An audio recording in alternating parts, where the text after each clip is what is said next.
Hi everyone, welcome to Pragyan IAS. So today we will start the CSET PYQ of 2015. Okay, let's begin. So this is the first question. तो इसको solve करते हैं, देखिए क्या आता है हमारे पास. तो ये क्या कह रहा है कि 12 people from a club. तो एक क्लब में कितने मेंबर्स है? 12 मेंबर्स. तो एक क्लब में कितने मेंबर्स है? 12 मेंबर्स है. By picking lots, one of them will host a dinner for all once in a month. तो इनमें से एक लॉटरी सिस्टम है बेसिकली, काइंड ऑफ लॉटरी. ठीक है, तो किसी एक को भी सिलेक्ट करना है और वो सबके लिए क्या करेगा? डिनर होस्ट करेगा. ठीक है, the number of diners a particular member has to host in 1 year. अच्छा, कुछ क्वेश्चन है ना हमें ऐसे होते हैं कि पार्ट्स में ब्रेक करके करने होते हैं, लेकिन कुछ क्वेश्चन हमें वन रीड में कंप्लीट पढ़ना पड़ता है, नहीं तो एक भी ब्रेक आएगा तो अपनी अंडरस्टैंडिंग जो है वो खो जाती है. तो इस वाले क्वेश्चन में क्या है कि एक गो में इसको पूरा रीड करो. ठीक है, फर्स्ट सेंटेंस पूरा पढ़ा कि 12 पीपल फ्रॉम अ क्लब. तो एक क्लब में कितने? 12 मेंबर है. सेकंड लाइन क्या कहती है? बाय पिकिंग लोट्स मतलब एक काइंड ऑफ लॉटरी सिस्टम है कि किसी एक को भी पिक करना है. अभी कुछ ऐसा स्पेसिफिक गिवन नहीं है कि कैसे पिक करना है, किसी एक को भी बाय लॉटरी सिस्टम पिक करना है. One of them will host a dinner for all once in a month. तो मंथ में एक बार कोई भी एक सबके लिए डिनर होस्ट करेगा. ठीक है, the number of diners a particular member has to host in 1 year. तो बताना है कि एक पार्टिकुलर मेंबर एक साल में कितने डिनर होस्ट करेगा. तो अगर लॉटरी सिस्टम है तो किसी का भी नंबर आ सकता है, एक बार महीने में, मंथ में किसी का भी नंबर आ सकता है. तो ऐसे ही किसी का भी नंबर आ सकता है. तो in a year we can not say कि एक आदमी का कितनी बार नंबर आएगा. तो इस क्वेश्चन में इसको हम प्रेडिक्ट नहीं कर सकते क्योंकि हमें सिर्फ इतनी इंफॉर्मेशन गिवन है और by this information we can not solve this further. तो सीधा सीधा ये है कि it can not be predicted. ठीक है, ये इसका आंसर होगा. नेक्स्ट क्वेश्चन देखते हैं. An automobile owner reduced his monthly petrol consumption when the price went up. अगर प्राइस बढ़ रहे हैं तो अपनी जो मंथली कंजम्पशन है पेट्रोल की वो कम कर रहा है. ठीक है, द प्राइस और कंजम्पशन में जो रिलेशनशिप है वो यहां पे गिवन है. ठीक है, तो ये क्या मतलब अगर ऊपर प्राइस लिखा है तो नीचे क्या है? कंजम्पशन है इन लीटर. ठीक है, ऊपर है प्राइस ये वाला. तो ये क्या पूछ रहा है हमसे? If the price goes up to ₹80 per litre. तो प्राइस कितना हो गया? अब 80 हो गया. तो कितना कंजम्पशन होगा ये हमें बताना है. ठीक है, तो अगर हम देखें कि भाई अगर ये 40 रुपीज पेट्रोल था तो इसने कितना यूज किया? 60. तो इसका मंथली एक्सपेंसेस कितना हुआ उस मंथ में? मंथली एक्सपेंसेस कितना हुआ? 40 इंटू 60 दैट इज 2400. ठीक है, सेकंड क्या कह रहा है कि अगर प्राइस 50 था तो उस टाइम जो कंजम्पशन है वो है 48 लीटर. ठीक है, तब कितना होता है एक्सपेंसेस कितना होगा? तब सेकंड वाले मंथ में एक्सपेंस कितना है? 50 इंटू 48. तो ये कितना आएगा? ये भी 2400 आएगा. ठीक है, ऐसे ही थर्ड मंथ में कितना है? 60 अगर प्राइस है तो उसने कितना कंज्यूम किया? 40 उसने यूज किया. ठीक है, इनका multiplication that is expenses, monthly expenses कितना है? वो भी 2400 आ रहा है. ऐसा ही फोर्थ केस में आएगा. तो इसी पैटर्न के तहत अगर देखा जाए तो फिफ्थ मंथ में भी इतना ही होना चाहिए. तो फिफ्थ मंथ में अगर प्राइस 80 पहुंच गया है तो कंजम्पशन कम होएगा. तो वो एक्सपेंसेस कितना होना चाहिए? 2400 होना चाहिए. तो 80 और जो उसने कंज्यूम किया कितना एक्सपेंस आना चाहिए? 2400.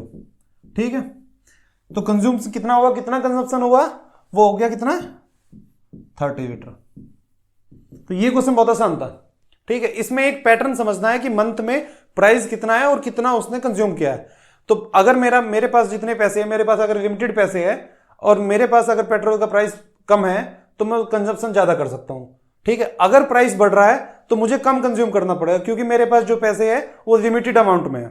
ठीक है, इस तरीके से देखें, अगर पेट्रोल का प्राइस 80 रुपीज हो गया तो मैं जो कंज्यूम कर रहा हूं वो कम हो जाएगा. तो वो कितना कंज्यूम किया? वो 30 लीटर किया. वो कैसे 30 लीटर किया? क्योंकि मेरा एक्सपेंसेस लिमिटेड है. एक्सपेंस जितना पहले मंथ में था उतना ही सेकंड मंथ में, उतना ही थर्ड मंथ में, उतना ही फोर्थ, उतना ही फिफ्थ में. ठीक है, तो आंसर क्या होगा? 30 होगा. नेक्स्ट क्वेश्चन देखते हैं. 3 persons they start walking together and their step measure 40 centimetre, 42 centimetre and 45 centimetre.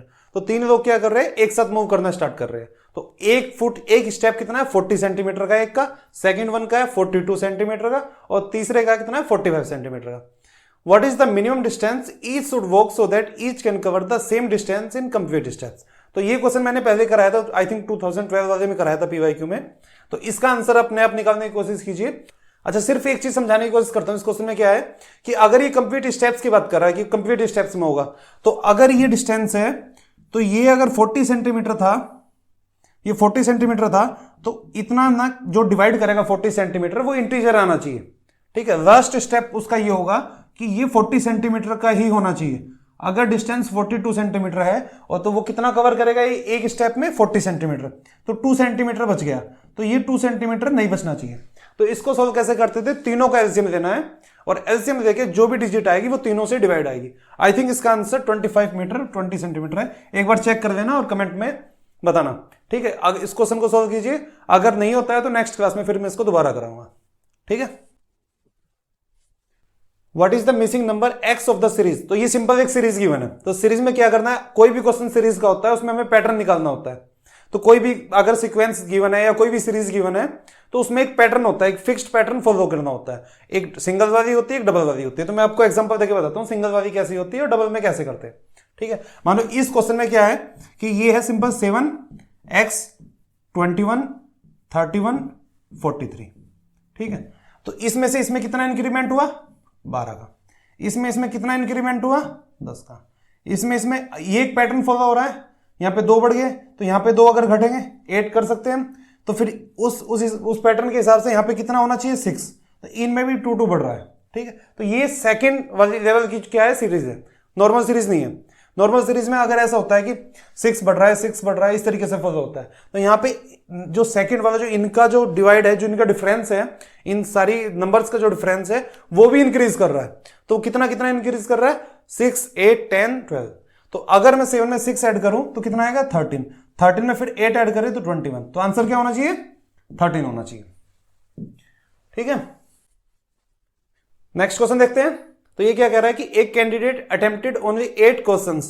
तो कोई पेपर है, कोई भी एग्जाम, किसी का भी एग्जाम, कोई भी पेपर है, तो उसमें क्या है कि उसमें n नंबर ऑफ क्वेश्चंस है। कितने क्वेश्चंस है n क्वेश्चंस है। तो उसने कितने अटेम्प्ट किए 8 क्वेश्चंस उसने अटेम्प्ट किए। अच्छा, मैंने अभी कहा था ना कि कुछ क्वेश्चंस में ना आपको एक गो में पूरा पढ़ना होता है, लेकिन कुछ क्वेश्चंस में आपको क्वेश्चंस को डिवाइड करना है। जितनी भी इंफॉर्मेशन गिवन है उन सबको एक साइड में लिख देना है। तो इसमें क्या क्या इंफॉर्मेशन गिवन है कि फर्स्ट इंफॉर्मेशन है कि उसने 8 क्वेश्चन अटेम्प्ट किए। सेकेंड इंफॉर्मेशन क्या है कि उसने इन सभी 8 क्वेश्चंस में 50% मार्क्स ऑब्टेन किए। कि अगर ये एक क्वेश्चन इसमें अगर 20 नंबर का है, 10 नंबर का है, तो 10 नंबर का 50%, तो 5 नंबर उसने पर क्वेश्चन में ऑक्यूपाई किए। ठीक है, इसके बाद क्या इंफॉर्मेशन है कि if he obtain a total of 40% marks in a test. तो जो पूरा टेस्ट था उसमें उसके कितने नंबर आए 40% आए। पहले आपको एक बात बताई थी कि अगर किसी क्वेश्चन में गिवन नहीं है और परसेंटेज का क्वेश्चन है तो एक रो डाटा क्रिएट करते हैं 100 को एक मेजर देके। तो अगर मैं मान लूं कि 100 नंबर का पेपर है तो उसने कितने नंबर आए उसके 40%। तो कितने नंबर आए उसके 40%, दैट इज 40 मार्क्स आए। ठीक है, 40 मार्क्स आए। और 40 मार्क्स कितने क्वेश्चन में आए 8 क्वेश्चन में, सभी में उसे इक्वल नंबर मिले। तो सभी में 5 मार्क्स में बोल सकता हूं कि सभी क्वेश्चन में कितने नंबर आए उसके 5 मार्क्स। ठीक है, सब क्वेश्चन में 5 नंबर, और ये 5 नंबर कितने हैं 50% है जो ये क्वेश्चन टोटल नंबर का था। तो 50%, अगर इसका 100% कितना होगा दैट इज 50 का डबल, तो 5 का क्या 10 नंबर। तो एक क्वेश्चन कितने नंबर का था 10 मार्क्स का था। ठीक है, एक क्वेश्चन 10 मार्क्स का था। टोटल पेपर कितने नंबर का है 100 का। तो कितने टोटल नंबर ऑफ क्वेश्चन होंगे 10 मार्क्स का एक क्वेश्चन था, टोटल 100 मार्क्स का है, तो 10 क्वेश्चन होंगे नहीं होंगे इस पेपर में। ठीक है, टोटल नंबर ऑफ क्वेश्चन कितने हैं इस पेपर में, यही पूछा गया कि if all the questions in the test they carry equal marks how many questions were there in the test. तो कितने क्वेश्चन होंगे 10 क्वेश्चन होंगे। ठीक है, ये समझ में आया ना। नेक्स्ट क्वेश्चन देखते हैं। ठीक है, इसमें देखते हैं क्या क्या इंफॉर्मेशन हमें गिवन है। तो ये क्या कह रहा है कि father is 9 times as old as his son. तो सन की कुछ एज है, तो कितनी एज है सन की एस मान लो। ठीक है, तो फादर की एज क्या होगी 9 टाइम्स, 9 टाइम्स होगी। मदर की एज कितनी होगी 8 टाइम्स एज ओल्ड एज सन, तो मदर की एज होगी 8 टाइम्स। ठीक है, तो इसके बाद क्या कह रहा है sum of the father and the mother. तो फादर का और मदर का सम का एज कितना हो गया 51। ठीक है, ठीक है, तो what is the age of the son. तो सन की एज बतानी है हमें। तो सन की एज, अच्छा फादर की एज कितनी है 9 टाइम्स ऑफ हिज सन, और मदर की एज कितनी है 8 टाइम्स ऑफ हिज सन। तो टोटल दोनों का समेशन कितना है 51। तो दोनों का समेशन कितना होगा 9 + 8 that is 17 times of son. तो 17 times of son equals to 51।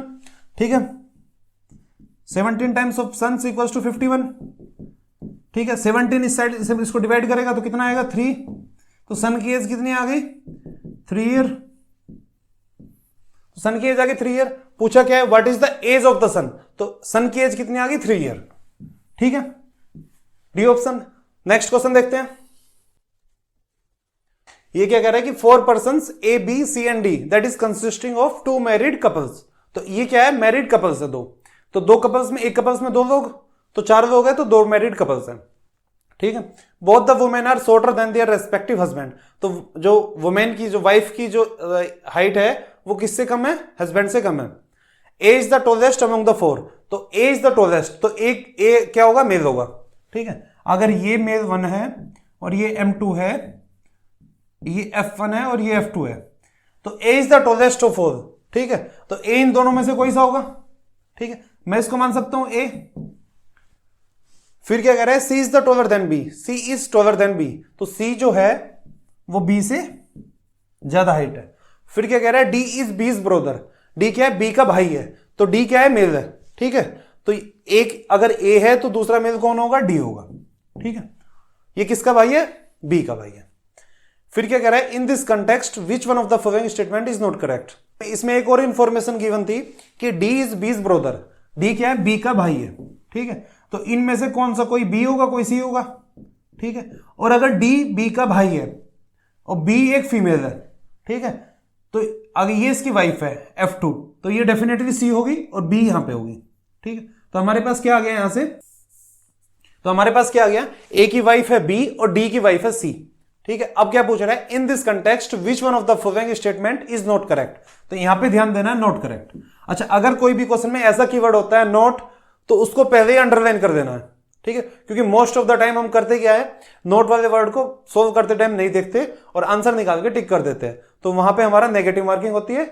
Negative marking plus जो जितने भी नंबर जो उस मार्क्स क्वेश्चन के थे, प्लस जितने भी मार्क्स का वो क्वेश्चन था वो भी गए, उसके साथ साथ नेगेटिव मार्किंग भी ऐड हो जाती है।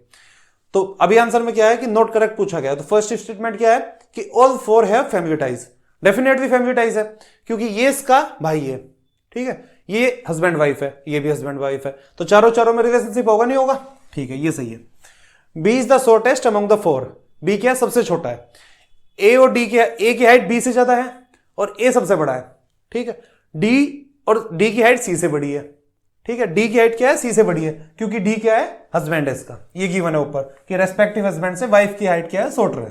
ठीक है, तो डी की हाइट क्या है, तो डी की हाइट क्या है सी से ज्यादा है। ठीक है, एक और इंफॉर्मेशन गिवन थी कि सी इज ग्रेटर देन बी। ठीक है, सी इज ग्रेटर देन बी और ए सबसे बड़ा है, तो सबसे छोटा कौन हो गया B. B is the shortest among the 4।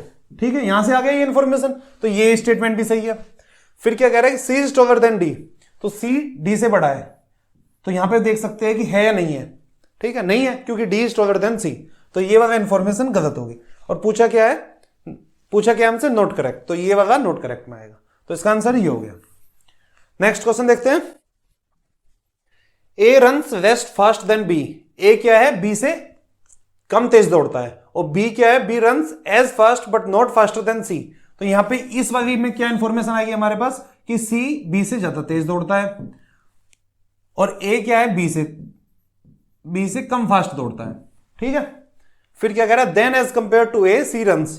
तो अगर मैं इन दोनों को कंपेयर करूं, दो इक्वेशन हमारे पास, सी बी से ज्यादा तेज दौड़ता है और बी ए से ज्यादा तेज दौड़ता है, तो डेफिनेटली सी ए से ज्यादा तेज दौड़ता है। ठीक है, बताओ क्या सी फास्टर होगा या कम नहीं फास्ट होगा। तो ये क्या कह रहा है कि स्लोअर देन ए। ठीक, ये गलत हो गया क्योंकि सी रन्स फास्टर देन ए। ठीक है, तो ये वाली गलत हो जाएगी, फास्टर देन ए। ठीक है, ये स्टेटमेंट, ठीक है, ये स्टेटमेंट सही है। नेक्स्ट क्वेश्चन देखते हैं। Each of A B C and D has ₹100। ठीक है, ए बी सी डी के पास कितना है 100 रुपए। ए पेज ₹20 टू बी। तो नेक्स्ट क्वेश्चन देखते हैं, ये क्या कह रहा है, ये कह रहा है कि each of A B C and D has ₹100, A pays ₹20 to B. अच्छा, लिख लेते हैं इसको। तो ए बी सी और डी, अभी चारों के पास क्या है ₹100 ईच, सभी के पास क्या है 100 रुपए है।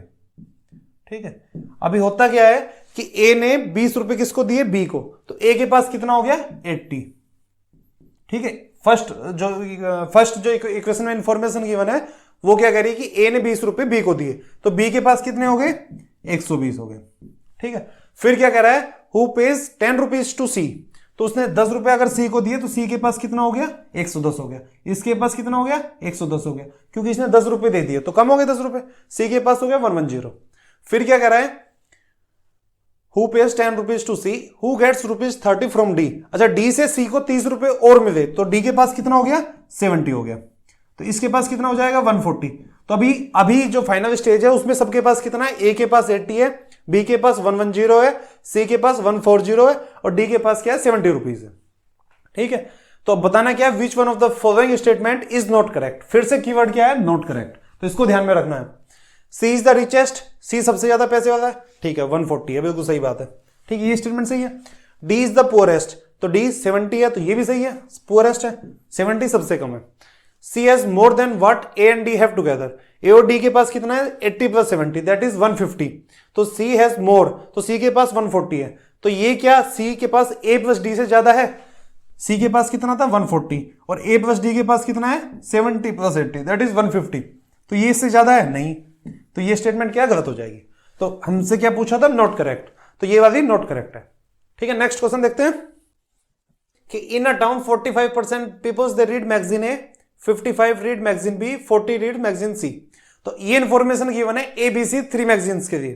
ठीक है, हमें बताना क्या है कि what percent they do not read any magazine, जो एक भी मैगजीन को नहीं पढ़ते वो बताना हमें। ठीक है, ऐसे क्वेश्चन हर ईयर में रिपीट हो रहे हैं, तो जो ऐसे से रिपीट हो रहे हैं उनके लिए हम क्या करते हैं, वेन डायग्राम ड्रॉ करते हैं। तो इसके लिए भी वेन डायग्राम ड्रॉ कर सकते हैं। ठीक है, एबीसी के लिए, ठीक है, ए बी एंड सी। ठीक है, ये वाला पोर्शन कौन सा होगा, जो ए बी और सी तीनों पढ़ते हैं, ये वाला पोर्शन, तो ये कितने हैं, 10% है। ठीक है, ठीक है, ये 10% हो गया। इसके बाद क्या है, जो ए और बी पढ़ते हैं वो कितने हैं, ए और बी 30% पढ़ते हैं, तो ए और बी ये वाला पोर्शन है, 10% है, मैंने ऐड कर चुके, तो यहां पे कितना होगा, 20%, ये वाला पोर्शन 20%। ठीक है, ऐसे ही ए और सी वाले कितने हैं, 25% रीड ए एंड सी, तो ये 15 होगा ये वाला पोर्शन, क्योंकि 10 तो हम ऐड कर चुके ना, ये भी तो ए और सी में भी आएगा। ठीक है, जो तीनों में आ रहा है वो ए सी में भी तो आएगा। इसके बाद क्या गया है, इसके बाद क्या कर रहा है, ये कह रहा है कि बी और सी कितने पढ़ते हैं, 15%, 10% ऑलरेडी ऐड हो चुके, ये हो गया 5%। ठीक है, अब ए में कितने ऐड हो चुके, 20 प्लस 10 प्लस 15 दैट इज 30, और 30 और 15 कितना होगा, 45, और टोटल कितने हैं, 45% दे रीड मैगजीन है, तो ए वाले 45 काउंट हो चुके। बी में कितना है, 20 प्लस 10 30, 35, पढ़ते कितने हैं, 55। ठीक है, 35 आ चुका, तो यहां पे कितना होगा, 20%, ये वाला पोर्शन। ठीक है, फिर क्या कह रहा है कि सी में कितने हैं, 5 प्लस 15 दैट इज 20 प्लस 10 30, 30 हो चुके। ये कह रहा है 40% दे रीड मैगजीन सी, तो 30 हो चुके, 10% ये वाला हो गया। ठीक है, ए में कितना था, 45%, तो 30 45 ऑलरेडी हम ऐड कर चुके हैं उसमें। ठीक है, अब ये जो मैगजीन रीड करते हैं ये परसेंटेज निकाल देनी है। यहां पे कितना है, 0%। ठीक है, यहां पे कितना है, 20, इन सबको ऐड कर देते हैं, 20 प्लस 10 दैट इज 30, 45 और 5 50 प्लस 20 70 प्लस 10 80%। तो ये 80% क्या है, मैगजीन रीड करते हैं, या तो एक मैगजीन रीड करते हैं, या 2 मैगजीन रीड करते हैं, या 3 मैगजीन रीड करते हैं। तो हमें बताना है कि जो मैगजीन नहीं पढ़ते, नॉट रीड, तो 80% करते हैं, तो कितने नहीं करते, 20%। ठीक है, आगे आंसर हमारा आसान क्वेश्चन है। तो ऐसे क्वेश्चन जिसमें इस प्रकार से इंफॉर्मेशन गिवन होती है, तो उसमें हम वेन डायग्राम बनाएंगे, वेन डायग्राम से हमें समझ में आ जाता है आसानी से। नेक्स्ट क्वेश्चन देखते हैं,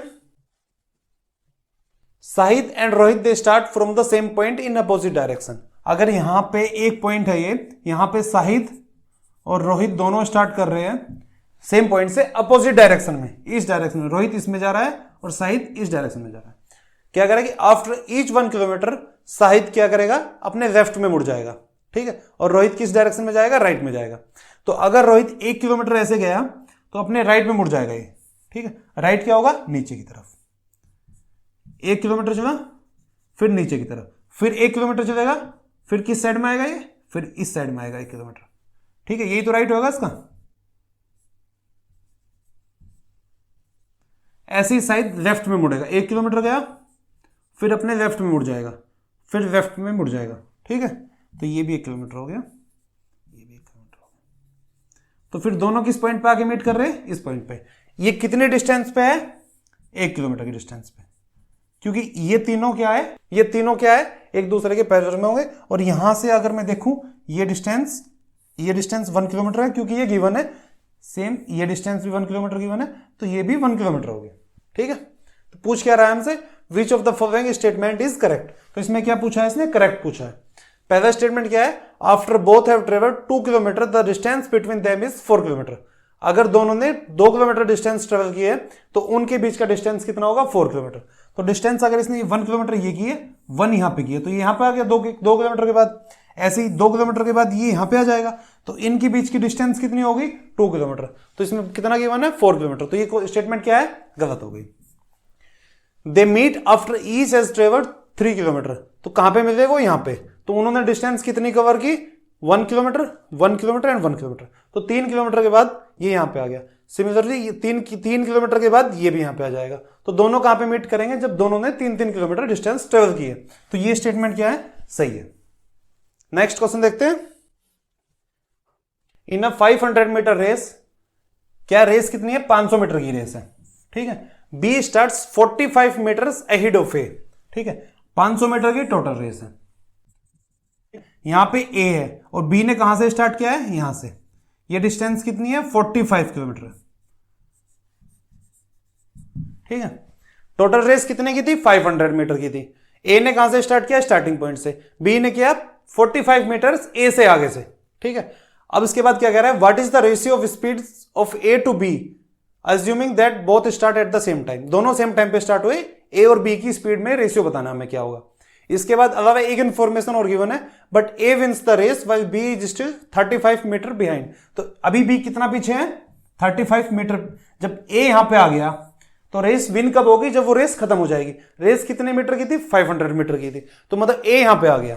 ठीक है, तो बी कितना पीछे है? अब उससे 35 मीटर पीछे है। तो ये डिस्टेंस कितनी है? 35 मीटर। ठीक, तो बी ने कितना डिस्टेंस ट्रेवल किया? 500 माइनस 35 माइनस 45। तो बी सिर्फ यहां से यहां तक गया। ठीक है, तो ये कितनी डिस्टेंस हो गई टोटल? 420 मीटर। पूछा रेशियो किसका है? स्पीड का। तो स्पीड क्या होती है? Distance upon time. क्या होती है स्पीड? Distance upon time. तो स्पीड ऑफ ए, स्पीड ए की कितनी होगी? ए ने कितना डिस्टेंस किया है? 500 मीटर किया है। टाइम कितना? टी कोई टाइम दिया है। और स्पीड ऑफ बी कितना होगा? डिस्टेंस कितना? 420। ठीक है, टाइम कितना? टाइम दोनों के केस में सेम होगा।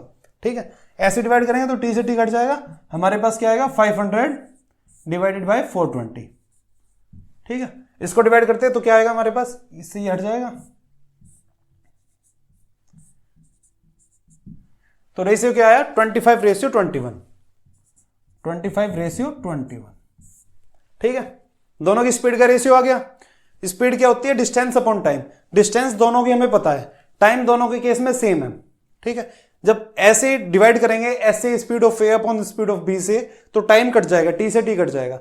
ऊपर डिस्टेंस 500, नीचे 420। 420 क्यों? क्योंकि वो 45 मीटर आगे से स्टार्ट किया और 35 मीटर अभी उसने कवर नहीं किया, तो उसने डिस्टेंस ये कवर की। ये डिस्टेंस कितनी है? 500 में से ये माइनस करनी है और ये माइनस करनी है। 500 क्या थी? पूरी डिस्टेंस थी जो ए ने कवर की है। तो ये 35 प्लस 45 80 होता है। 500 में से 80 माइनस किया तो 420। ठीक है, बी ने कितनी स्पीड, बी ने कितनी डिस्टेंस कवर की? 420 मीटर कवर की। ठीक है, तो आंसर क्या आ गया? 25:21। Next question. 2 equal glasses of same type are respectively 1/3 and 1/4 of milk. They are then filled up with water and the contents are mixed in a pot. What is the ratio of milk and water in the pot? Ratio बताना है milk और water का। ठीक है, ये question हमने पहले भी किया था, फिर से देखते हैं। पहले केस में क्या था? एक मिल्क का ग्लास ए है, वो कितना भरा हुआ है मिल्क से? 1/3। उसमें हमने वाटर पूरा ऐड कर दिया, तो वाटर कितना हो जाएगा? 2/3। ठीक है, बी केस में क्या है? मिल्क कितना है? 1/4, तो वाटर कितना हो जाएगा? 3/4। अगर मैं मान के चलूं कि ए और बी दोनों 1 लीटर के गिलास थे, एक एक लीटर आता है, तो मिल्क इसमें कितना होगा? 1/3 लीटर, 2/3 लीटर। और बी में कितना? 1/4 लीटर और 3/4 लीटर। ठीक है, अभी दोनों को हमने मिक्स कर दिया एक पोट में। एक पोट में मिक्स करने के बाद हमारे पास मिल्क कितना है? एक पोर्ट में मिक्स करने के बाद मिल्क कितना होगा 1/3 लीटर प्लस 1/4 लीटर, तो कितना होगा 7/12 लीटर। ठीक है, ऐसे वाटर कितना होगा हमारे पास 17/12 लीटर। वाटर आ गया हमारा, मिल्क आ गया, ये मिल्क हो गया और ये वाटर हो गया। इन दोनों का रेशियो निकालना है, तो मिल्क से वाटर को डिवाइड करना है, तो रेशियो कितना आएगा 7:17। ठीक है, तो रेशियो कितना आएगा, मिल्क और वाटर का रेशियो बताना हमें, तो इससे इसको डिवाइड करना है। मिल्क हमें पता है कि इतना हमारे पास मिल्क है एक पोर्ट में, वाटर कितना है इतना उस पोर्ट में वाटर है, तो दोनों का रेशियो क्या होगा 7:17, दोनों को डिवाइड करेंगे, तो आंसर क्या है option number A. Next question देखते हैं, फिर से वही टाइप का क्वेश्चन है, इंग्लिश की इंफॉर्मेशन गिवन है, मैथ्स की इंफॉर्मेशन गिवन है और दोनों की इंफॉर्मेशन गिवन है। तो पूछा गया है number of students who passed finally, तो जिन्होंने पास किया है, इसमें फेल वालों की इंफॉर्मेशन गिवन है। तो वेन डायग्राम से करते हैं, ये अगर इंग्लिश के लिए है और ये मैथ्स के लिए है, ठीक है, तो ये क्या कह रहा है कि 62 इंग्लिश में फेल हुए हैं, 52 मैथ्स में फेल हुए, दोनों में फेल होने वाले 24 है, ये वाला डाटा 24 है, ये वाला टोटल इंग्लिश का 62 है, तो 24 ये हो गए, तो यहां पे कितना आएगा 38। ऐसे ही मैथ्स में फेल होने वाले कितने 52, 24 यहां पे हो गया, तो यहां पे कितना होगा 28। ठीक है, अब टोटल नंबर ऑफ स्टूडेंट्स जो फेल हुए वो कौन कौन से, या तो फेल होने का मतलब है कि या तो एक में फेल है या दोनों में फेल है, तो टोटल नंबर ऑफ स्टूडेंट्स कितना हो गया, इन दोनों को ऐड कर देते हैं, तो कितना आएगा 90। तो फेल होने वाले कितने हो गए 90 students, total number of students कितने थे 130 टोटल नंबर ऑफ स्टूडेंट्स, और जो फेल हो गए वो कितने 90, तो जो पास हुए वो कितने हैं, जो फाइनली पास हुए 130 में से 90 फेल हो गए, तो कितने पास हुए होंगे 40, 130 - 90 = 40, सिंपल। तो इसने क्या पूछा था, जो पास हुए फाइनली, तो पास कितने हुए 40। नेक्स्ट क्वेश्चन देखते हैं, फिर से उसी टाइप का क्वेश्चन है, तमिल, हिंदी और गुजराती बोलने वालों की इंफॉर्मेशन गिवन है, तो वेन डायग्राम से कर सकते हैं इसको भी। तो जैसे पहला क्वेश्चन किया था उसी टाइप से ये भी होएगा, इसको ट्राई कीजिए, अगर क्वेश्चन होता है तो इसका आंसर कमेंट में कीजिए, अगर नहीं होता है तो ये भी कमेंट कीजिए कि नहीं हुआ, तो नेक्स्ट क्लास में इस क्वेश्चन को कराएंगे। नेक्स्ट क्वेश्चन देखते हैं, तो ये क्या कह रहा है कि in a parking area the total number of wheels of a car and a scooter is 100 more than twice the number of park vehicles. तो व्हीकल्स अगर मेरे पास मुझे काउंट करने हैं, तो मुझे अगर मुझे total number of vehicles count करने हैं तो मुझे कार भी देखनी है और स्कूटर भी देखने हैं। अगर मेरे पास कार कितनी है x है, ठीक है, और स्कूटर कितने हैं मेरे पास y है, तो टोटल नंबर ऑफ व्हीकल्स कितने हो गए x + y, total number of vehicles x + y हो गए। ठीक है, इनका twice +100 = total number of wheels. तो व्हील्स कितने होंगे, कार के पास कितने व्हील्स होते हैं, एक कार में 4 होते हैं, तो x कार में कितने होंगे 4x होंगे। ठीक है, प्लस स्कूटर में, एक स्कूटर में 2 व्हील्स होते हैं, y नंबर ऑफ स्कूटर है, तो व्हील्स कितने होंगे 2y। ठीक है, अब मैं इस इक्वेशन को सोल्व करूं तो 2x + 2y + 100 = 4x + 2y, 2y cut जाएगा, सेम है, तो 2x इस साइड चला जाएगा तो माइनस हो जाएगा, तो 100 = 2x, तो x कितना आ गया मेरे पास 50, और x क्या था नंबर ऑफ कार, पूछा क्या है number of cars that is park, तो कितनी कार पार्किंग में है 50, आंसर आ गया। नेक्स्ट क्वेश्चन देखते हैं, नेक्स्ट क्वेश्चन इसको थोड़ा ध्यान से देखना है क्योंकि इसमें परम्यूटेशन एंड कॉम्बिनेशन यूज हुआ है। अगर मैं लास्ट 3 ईयर के क्वेश्चंस उठाऊं तो पीएनसी के क्वेश्चंस बहुत ज्यादा पूछे जाते हैं, पीएनसी, नंबर सिस्टम और प्रोबेबिलिटी के इन तीन टॉपिक से मोस्टली क्वेश्चंस पूछे जाते हैं। ठीक है, और इनका डिफिकल्टी लेवल थोड़ा सा हाई होता है, मतलब 10th 12th में हम इनको नहीं पढ़ते, 11th में पढ़ते हैं तो 10th तक इसको नहीं पढ़ते, 11th और 12th में जाके थोड़ा थोड़ा आता है। ठीक है, तो पीएनसी टॉपिक मैं अपने जो नेक्स्ट बैच होगा उसमें स्टार्ट कराऊंगा। अभी थोड़ा सा एक बार ओवरव्यू देते हैं इस क्वेश्चन में क्या पूछा गया है। तो सबसे पहले क्या देखते हैं, जो इन्फॉर्मेशन पूछी गई है, जो इन्फॉर्मेशन बताई गई है उनको अंडरलाइन कर देते हैं। ये क्या कह रहा है, एक सिलेक्शन करना है किसकी पोस्ट के लिए, एक प्रिंसिपल की पोस्ट के लिए, one post for principal and 2 post for vice principal. ठीक है, तो टोटल सिलेक्शन हमें 3 करने हैं। अगर ये प्रिंसिपल की पोस्ट के लिए है तो ये एक सिलेक्शन होना है, और अगर ये वाइस प्रिंसिपल है तो इस पोस्ट पे 2 सिलेक्शन होने हैं। ठीक है, मेरे पास टोटल 6 कैंडिडेट है, कैंडिडेट 6 जो इंटरव्यू दे सकते हैं। 2 are eligible for the post of principal. Principal की पोस्ट के लिए सिर्फ 2 है। अगर मेरे पास ए बी सी डी इस तरीके से 6 कैंडिडेट है तो सिर्फ ए और बी प्रिंसिपल की पोस्ट के लिए इंटरव्यू दे सकते हैं। तो इस पोस्ट के लिए मेरे पास कितने ऑप्शंस होंगे? 2 ऑप्शंस होंगे, आइदर ए और बी। ठीक है, यहां पे मेरे पास कितने ऑप्शन होंगे? 2 ऑप्शन होंगे। ठीक है, अब मेरे पास 6 कैंडिडेट टोटल थे, एक कैंडिडेट मैं यहां पे सिलेक्ट कर चुका, तो मेरे पास कितने कैंडिडेट बचे? 5 कैंडिडेट। तो ये कह रहा है कि all are eligible for the post of vice principal. ये 5 के 5 जो बच गए ये वाइस प्रिंसिपल की पोस्ट के लिए एलिजिबल है। ठीक है, और 5 में से मेरे को कितने सिलेक्ट करने हैं? 2। तो इसका क्या कॉम्बिनेशन होगा? 5C2। ठीक है, इसको सोल्व करना मैं सिखाऊंगा नेक्स्ट बैच में, जो अपना सी सेट का बैच स्टार्ट होगा तो उसमें इसको सोल्व करना सिखाया जाएगा कि कैसे सोल्व होता है। तो अभी मैं बता दूं तो 5C2 इस तरीके से सोल्व करते हैं, 5 × 4/2, तो ये कितना? 10 आएगा। तो मेरे पास वाइस प्रिंसिपल की पोस्ट के लिए 5 कैंडिडेट में से 2 को सिलेक्ट करने के 10 तरीके हैं। ठीक है, तो प्रिंसिपल की पोस्ट के लिए 2 है, तो इन दोनों के कॉम्बिनेशन के लिए अगर मेरे पास 6 कैंडिडेट थे और 3 पोस्ट थी तो टोटल नंबर ऑफ ऑप्शंस कितने होंगे? 2 × 10 दैट इज 20 ऑप्शंस होंगे। तो अभी ये क्या पूछ रहा है? Number of possible combination of selectees. तो टोटल नंबर ऑफ कॉम्बिनेशन कितने? 20 होंगे। ऑप्शन में क्या गिवन है? 4, 12, 18, नन ऑफ द अबव। तो 20 कोई से भी ऑप्शन में नहीं है, तो इसका मतलब आंसर क्या होगा? नन। नेक्स्ट क्वेश्चन देखते हैं। A student has to opt for 2 subject out of 5 subject of a course. 5 subject का कोर्स है, तो एक स्टूडेंट को सिर्फ 2 सब्जेक्ट सेलेक्ट करने हैं, commerce, economics, stats, maths 1 and maths 2। Second part में क्या इंफॉर्मेशन है कि maths 2 can be offered if maths 1 is also opted. अगर मैथ्स 1 ऑप्टेड है तो मैथ्स 2 लिया जा सकता है, अदरवाइज मैथ्स 2 नहीं लिया जा सकता। The number of different combination का ही क्वेश्चन है ये भी, of 2 subject which can be opted. तो इस कॉम्बिनेशन में इस 2 सब्जेक्ट सेलेक्ट करने हैं आउट ऑफ 5, तो एक कॉम्बिनेशन बनेगा। तो इस कॉम्बिनेशन में कितने नंबर ऑफ कॉम्बिनेशंस हो सकते हैं? इसको अगर मैं ऐसे कंबाइन करूं तो मेरे पास कितने टोटल नंबर ऑफ कॉम्बिनेशंस हो सकते हैं? अगर मैं मान के चलूं कि उसने पेपर 2 सिलेक्ट ही नहीं किया, अगर पेपर 2 सिलेक्ट नहीं किया तो मेरे पास कितने ऑप्शन होंगे? टोटल 4 सब्जेक्ट होंगे। अगर मैथ्स 2 उसने सिलेक्ट नहीं किया, अगर मैथ्स 2 वो नहीं सिलेक्ट कर रहा है तो मेरे पास कितने ऑप्शन होंगे? 4 सब्जेक्ट होंगे। 4 में से 2 सिलेक्ट करने हैं, तो क्या होगा? 4C2। जैसे पिछले क्वेश्चन में किया था 4 में से 5, वहां पे 5 में से 2 सिलेक्ट करना था, यहां पे 4 में से 2 सिलेक्ट करना है, तो इसको क्या होगा? 4 × 3/2 दैट इज 6। ठीक है, 6 तरीके हो गए सिलेक्ट करने के। केस 2 क्या होगा कि जहां पे केस 1 जिसमें मैथ्स 2 उसने सिलेक्ट नहीं किया, केस सेकंड क्या होगा? उसमें मैथ्स 2 जो क्या है उसने सिलेक्ट किया है, तो मैथ्स 2 सिलेक्ट किया है तो दूसरा सब्जेक्ट क्या होगा उसका? मैथ्स 1 होगा। तो सिर्फ एक कॉम्बिनेशन हो गया कि अगर उसने यहां पे मैथ्स 2 सिलेक्ट किया है तो यहां पे मैथ्स 1 होगा ही होगा, वहां पे अदर सब्जेक्ट का कोई मैटर नहीं है। तो ये कॉम्बिनेशन कितना होगा? एक ही, सिर्फ एक कॉम्बिनेशन होगा। इन दोनों को मिलाएंगे तो टोटल नंबर ऑफ ऑप्शन कितने हमारे पास? 7 कॉम्बिनेशंस बने। ऑप्शन में क्या है? 7 गिवन है। ठीक है, तो टोटल नंबर ऑफ कॉम्बिनेशंस कितने हमारे पास? 7। ठीक है, नेक्स्ट क्वेश्चन देखते हैं। तो ये क्या कर रहा है कि a person order 5 pairs of black socks. तो ब्लैक सॉक्स कितनी ऑर्डर की उसने?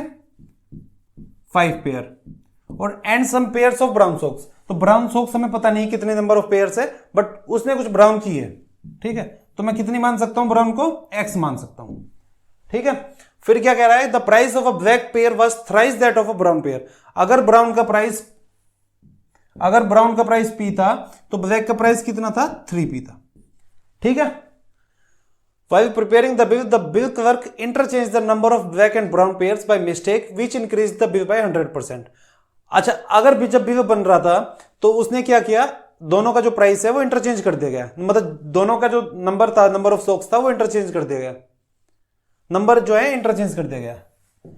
बिलिंग करते टाइम हुआ क्या कि ब्राउन का बिल ब्लैक में ऐड हो गया, ब्लैक का बिल उसमें ब्राउन में ऐड हो गया, तो जो प्राइस है वो 100% इंक्रीज कर गया। यहां पे प्राइस कितना था? यहां पे प्राइस था x × p plus 5 × 3p that is 15p। ये प्राइस था यहां पे। अब इंटरचेंज करने के बाद प्राइस क्या हो गया? डबल हो गया। ठीक है, ये प्राइस क्या? डबल हो गया। इंटरचेंज करने के बाद प्राइस क्या हो गया? ये 5 इसमें चला गया तो 5p, और ये x इस साइड आ गया तो प्लस x × 3p। ठीक है, और p से p कैंसिल हो जाएगा क्योंकि p सब में है। यहां पे क्या आएगा हमारे पास? 2x + 15 = 3x + 5। x इस साइड में जाएंगे और 5 इस साइड आ जाएगा तो 10 = x। तो x क्या था? x brown, number of brown socks. तो ब्राउन सॉक्स कितनी है हमारे पास? 10। पूछा क्या गया? What was the number of pair of brown socks in the original order. तो कितनी है ये? 10। आंसर आ गया। नेक्स्ट क्वेश्चन देखते हैं। Two pipes A and B can fill the tank between 20 and 30 minutes respectively. A अगर एक पाइप है और बी दूसरा पाइप है, तो ये टैंक को कितने टाइम में भरता है 20 मिनट्स में, और बी कितने टाइम में भरता है 30 मिनट्स में। ठीक है, तो ए 1 मिनट में कितना भरेगा उस टैंक को 1/20, बी 1 मिनट में कितना भरेगा 1/30। अगर एक टैंक है, एक टैंक का साइज है और 20 मिनट में वो पूरा भरा जा रहा है, तो 1 मिनट में कितना भरा जाएगा 1/20, 1/20 इस तरीके से। बी कितने टाइम में भरेगा 1/30, 30 मिनट्स में पूरा भरता है, तो 1 मिनट में कितना भरेगा, कितना टैंक भरेगा 1/30 भरेगा। तो 1 मिनट में कंबाइंड दोनों कितना भरेंगे 1/20 प्लस 1/30। ठीक है, ये कितना आएगा,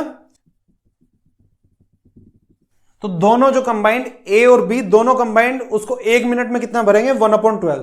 तो पूरा टैंक कितने टाइम में भरा जाएगा 12 मिनट में। 1 मिनट में कितना भरा जाता है 1/12, 1/12। तो टोटल टाइम कितना देंगे उस पूरे टैंक को भरने में 12 मिनट्स। तो आंसर क्या है इसका 12 मिनट्स है। पूछा क्या गया था कि दोनों मिलकर टैंक को कितनी देर में भर देंगे, तो 12 मिनट्स। नेक्स्ट क्वेश्चन देखते हैं।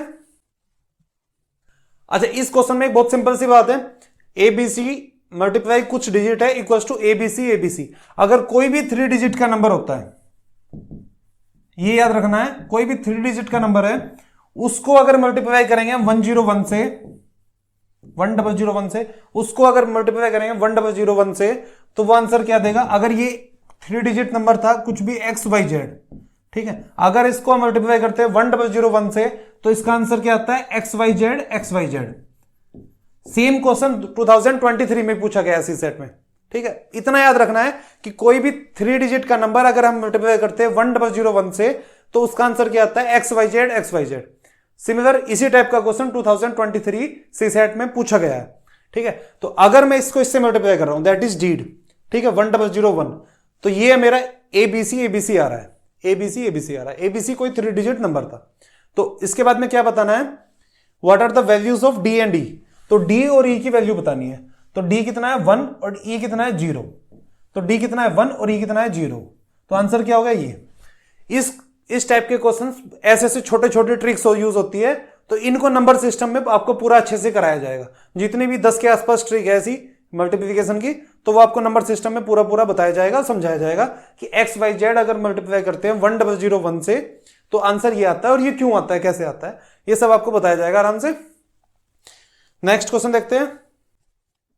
नेक्स्ट क्वेश्चन देखते हैं क्या कह रहा है। ये कह रहा है कि between 6 PM and 7 PM the minute hand of a clock will be ahead of the hour hand by 3 minute. तो हमें वो टाइम बताना है जिसमें मिनट वाली जो सुई होगी वो 3 मिनट आगे होगी। किससे आगे होगी 3 मिनट, आवर हैंड वाली सुई से। तो अगर ये आपके पास एक क्लॉक है, ठीक है, तो कहीं यहां पे 6 और कहीं यहां पे 7 होगा।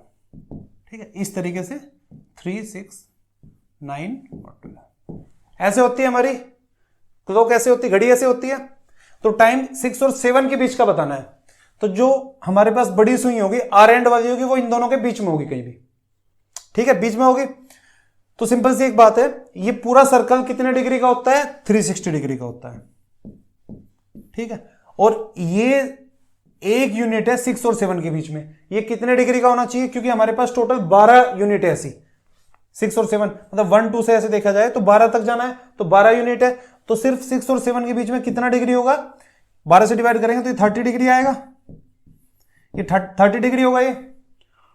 अगर एक पूरी, अगर मिनट मतलब अगर एक मिनट वाली यहां से यहां तक घूम के आती है, तो आर वाली 6 से 7 तक जाएगी।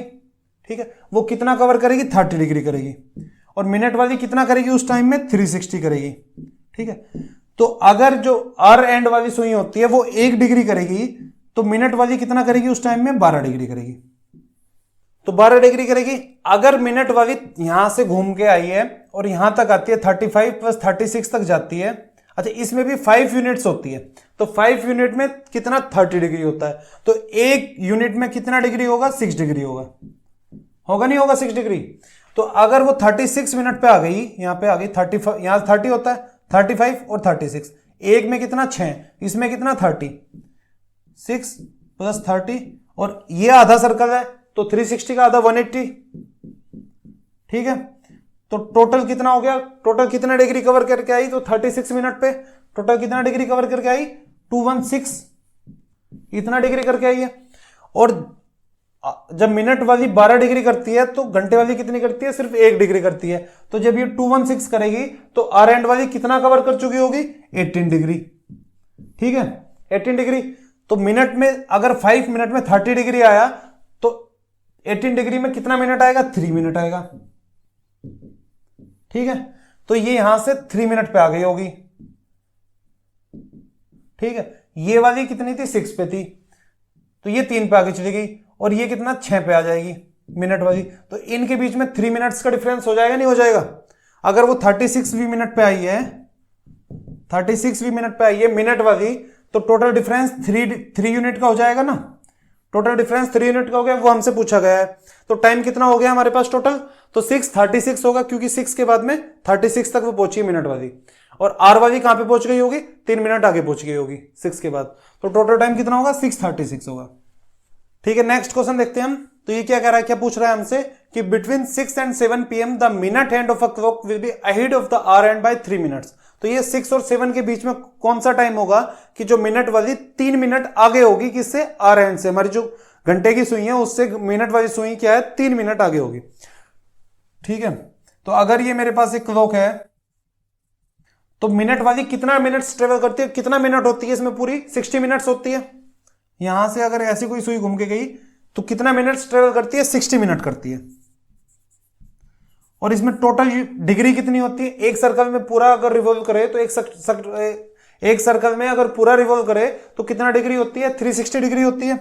तो 60 मिनट में 360 डिग्री होती है, तो 1 मिनट में कितना डिग्री होगी, 6 डिग्री होगी। एक हमारे पास इंफॉर्मेशन ये हो गई। ठीक है, और इंफॉर्मेशन देखते हैं कि जब मिनट वाली पूरा घूम जाती है, पूरा सर्कल दैट इज 360 डिग्री घूमती है, तो उस टाइम जो हमारे पास घंटे की सुई होती है वो सिर्फ एक से दूसरी यूनिट पे जाती है, सिर्फ एक से दूसरी यूनिट पे जाएगी। और ऐसे हमारे पास टोटल 12 यूनिट है। ठीक है, 12 यूनिट है, तो एक जो सर्कल, एक यूनिट होगी हमारे पास 1 से 2 की, उसके बीच में कितनी डिग्री का होना चाहिए, टोटल अगर 360 डिग्री है। ठीक है, और ऐसे 360 डिग्री किस किस के बीच में है, यहां पे 3 होता है, 3 यूनिट हो गया, 6, 9 यूनिट, 12 यूनिट, तो 12 यूनिट के बीच में है। तो एक यूनिट दैट इज 6 और 7 के बीच में कितना डिग्री होगा यहां पे, दैट इज 30 डिग्री। एक इंफॉर्मेशन ये हो गई हमारे पास कि अगर ये 360 डिग्री घूम रही है तो जो हमारी घंटे की सुई है वो 30 डिग्री घूमेगी। ठीक है, तो अगर इसकी स्पीड 30 डिग्री है, उसकी 360 डिग्री है, तो इसकी 1 डिग्री में वो कितना घूमेगी, 360/30, दैट इज 12 डिग्री। ये मिनट वाली होगी, ये घंटे वाली होगी। ठीक है, अगर घंटे वाली 1 डिग्री घूम रही है तो मिनट वाली 12 डिग्री घूमेगी। ठीक है, अभी अगर मैं मान के चलूं कि यहां पे कितना मिनट्स होती है, 30 मिनट्स, 36, 35, और यहां पे समवेयर 36 यूनिट होगी। तो अगर ये 36 यूनिट है, ये 36वीं मिनट है, तो यहां तक टोटल डिग्री कितनी होगी मेरे पास, देखो पूरे में 360, आधे में कितना, 180, और यहां से 180 से अगर सिर्फ 1 यूनिट जा रहा है तो 30, क्योंकि हमने अभी निकाला 30 यूनिट। फिर 1 मिनट में कितने डिग्री आया था हमारा, 6 डिग्री। तो टोटल अगर 36वीं मिनट तक देखूं तो टोटल मिनट्स वाली कितने डिग्री कवर करेगी, 6 + 30 + 180, दैट इज 216, इतने डिग्री कवर करेगी मिनट वाली।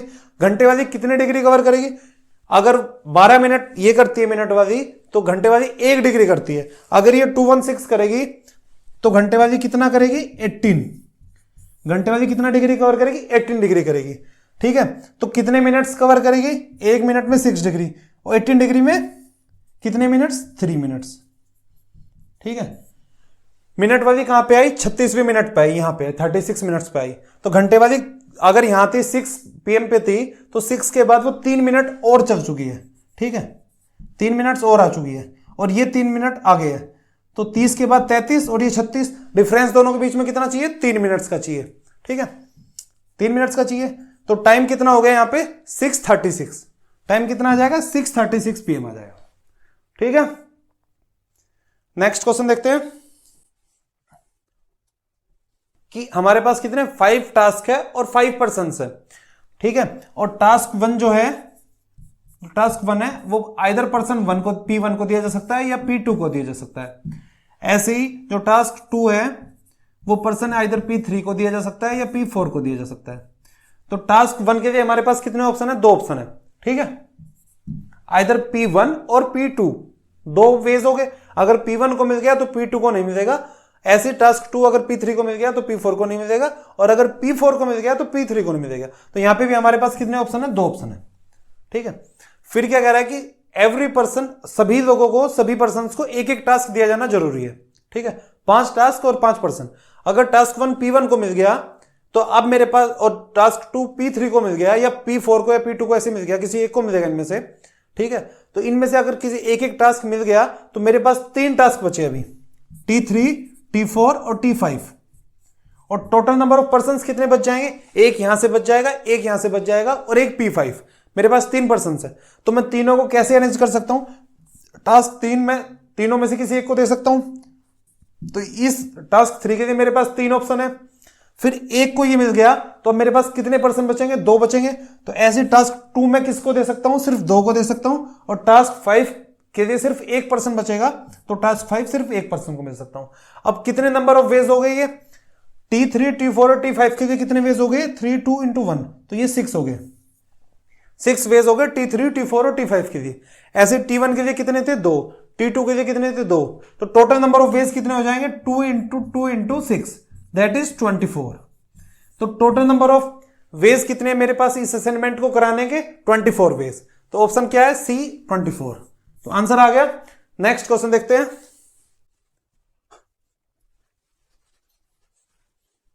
ठीक है, नेक्स्ट क्वेश्चन देखते हैं क्या कह रहा है कि मंथली इनकम पीटर और पॉल की कितनी है? 4:3 का रेशियो है। मतलब अगर पीटर की 4x है तो पॉल की कितनी? 3x होगी। ये होगी इनकम, ठीक है। फिर क्या कह रहा है? इनके एक्सपेंसेस किस रेशियो में? 3:2 एक्सपेंसेस। अगर इसकी 3y है तो उसकी कितनी होगी? 2y होगी। 3:2 का रेशियो है, ठीक है। इसकी एक्सपेंस 3y है तो उसकी 2y होगी। ऐसे ही इसकी इनकम अगर पीटर की 4x है तो पॉल की 3x होगी। फिर क्या कह रहा है कि each saves of the month then their respectively 6,000 at the end monthly incomes. तो सेविंग कितनी है? 6,000 है, ठीक है। सेविंग क्या होती है हमारी? सेविंग क्या होती है? इनकम माइनस एक्सपेंसेस, कि भाई जितना मेरे पास आया उसमें से जितना मैंने खर्च किया अगर वो निकल गया तो मेरे पास क्या बचेगा? मेरे पास सेविंग बचेगी। यही होता है। तो पीटर के केस में क्या है? सेविंग 4x क्या थी? पीटर की इनकम थी। एक्सपेंसेस कितना था? 3y। तो ये कितना आया? 6,000, ठीक है। एक इक्वेशन होगी। सेकंड क्या है? पॉल के केस में क्या इनकम है? 3x। एक्सपेंसेस कितना है? 2y equal to 6,000। दोनों इक्वेशन को सोल्व करेंगे, इसमें 3 से मल्टीप्लाई करेंगे, इसमें 4 से मल्टीप्लाई करेंगे, तो मेरे पास क्या आ जाएगा? x equal to y equal to 6,000, ठीक है। पूछा क्या था मेरे से? ठीक है, उनकी इनकम पूछी गई थी eight the end of the month कितनी कितनी इनकम थी। तो x की जो पीटर की जो इनकम थी वो थी 4x मतलब x इक्वल टू 6,000। तो पीटर की इनकम कितनी होगी? 24,000, ठीक है। और पोल की इनकम कितनी थी? 3x। x की वैल्यू 6,000, तो पोल की इनकम कितनी होगी? 18,000, ठीक है। तो पीटर की 24,000, पोल की 18,000। तो आंसर क्या होगा हमारा? A option. नेक्स्ट क्वेश्चन देखते हैं कि in a box of marbles, तो व्हाइट मार्बल्स ये, ठीक है। नेक्स्ट क्वेश्चन देखते हैं क्या कर रहा है कि in a box of marbles, एक बॉक्स है हमारे पास, उसमें कुछ मार्बल्स है। कौन कौन से? व्हाइट मार्बल्स है, रेड है एंड द ग्रीन वंस है। 3 तरीके के मार्बल्स है। तो अभी क्या बताना हमें कि if there are total of 10 white marbles कितने हमारे पास? 10 है, ठीक है। ये इंफॉर्मेशन गिवन है। फिर पहले स्टेटमेंट में क्या इंफॉर्मेशन थी? There are 3 less white marbles than the red ones. तो रेड से 3 कम है व्हाइट में। तो रेड टोटल कितने हो गए मेरे पास? 10 + 3 13। फिर क्या कह रहा है कि 5 more white marbles than the green ones. तो ग्रीन वन से 5 व्हाइट वाले 5 ज्यादा है। तो ग्रीन कितने हो गए मेरे पास? 10 - 5 तो इक्वल्स टू 5। तो अब बताना क्या है कि how many marbles are there in the box. तो टोटल नंबर बताना है कितना होगा मेरे पास। तो टोटल नंबर कितना होगा? 10 + 13 + 5 दैट इज 28। तो टोटल नंबर ऑफ मार्बल्स कितने आ गए मेरे पास? 28 मार्बल्स आ गए। तो आंसर क्या होगा इसका 28। ठीक है, ठीक है। तो आज के लिए सिर्फ इतने क्वेश्चंस थे। अभी हम 2016 के सीसेट के पीवाईक्यू लेके आएंगे। तब तक के लिए आप इनको अच्छे से प्रैक्टिस कीजिए, और कोई भी डाउट एंड क्वेरी होती है तो या तो आप हमें इस मेल आईडी पे मेल कर सकते हैं, यस ये आपका कॉन्टैक्ट नंबर है, तो इस कॉन्टैक्ट नंबर पे व्हाट्सएप कर सकते हैं या डायरेक्ट कॉल करके पूछ सकते हैं। Thank you very much.